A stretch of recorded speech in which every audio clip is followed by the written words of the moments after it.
எந்திரிக்கிற அளவுக்கு என்னமா பிரச்சனை? இந்த வாரம் என்ன நடக்குது? இந்த வாரம் என்ன நடக்குது? சொல்லுங்க. சொல்லு ரகு, கேக்குறல்ல? இந்த வாரம் ஐயோ I put myself in the situation. நம்ம வெட்டிங் டே. ஓ நம்ம வெட்டிங் டே இந்த வாரமா? இந்த வாரம். Good luck Raghu. கல்யாணத்தப்போ இதே தான சொன்னீங்க. Wedding day. Wedding day. ஞாபகம் வந்துருச்சு. மே 25th. ஆமா. ஆமா. அப்ப இந்த வாரம் என்ன? இந்த வாரம் தெரியலையேம்மா. எங்க சொந்தக்காரங்க கல்யாணம் இருக்கு போணும்னு சொல்லிருந்தல? கரெக்ட். யாருக்கு? ராஜேஷ். ராஜேஷ். கரெக்ட், ராஜேஷ். எப்படி சமாளிக்கிறான் பாரு. ராஜேஷ் யாருன்னு உனக்கு ஞாபகம் இருக்கா? அப்படி போட அருவாள. தெரியலையேம்மா. ஏன் கசின்? ஆமா, உனக்கு முன்னாடி ஷாலினி அவனுக்கு தான் கட்டி கொடுக்கலாம்னு இருந்தோம். கொடுத்து வச்சவன் எஸ்கேப் ஆயிட்டான். அந்த கல்யாணத்துக்கு போகாம இருக்கதானே இந்த பிளான்.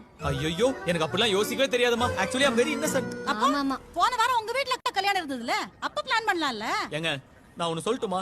ஒரு புருஷனுக்கோ பொண்டாட்டிக்கு நடுவுல பிரச்சனை இருந்தா அது சால்வ் பண்ணலனா கூட பரவாயில்ல. தயவு செஞ்சு இப்படி ஏத்தி விடாதீங்க. இதோ பாருமா ஷாலினி, நான் இந்த டிக்கெட்ஸ் எடுத்துட்டு போயிட்டு உங்க அப்பா அம்மா பேருக்கு மாத்தி கொண்டு வந்துடுறேன். நான் போய் இப்ப ராகேஷ் கிஃப்ட் வாங்கிட்டு வந்துடுறேன். ராஜேஷ். Rajesh same fellow. புலுமனாலில் ஏற்பட்ட பயங்கர நிலநடுக்கத்தில் உயிரிழந்தவர்களின் எண்ணிக்கை 6 ஆக உயர்ந்துள்ளது. சத்தியமா எனக்கு இதுக்கு எந்த சம்மந்தமும் இல்லமா. இப்படி ஒரு மேட்டர் நடக்கிறதே எனக்கு தெரியாதுமா. அப்பா இதெல்லாம் பிளானா? பிளானா? நீ மாமியாரா இருக்கிற வரைக்கும் நான்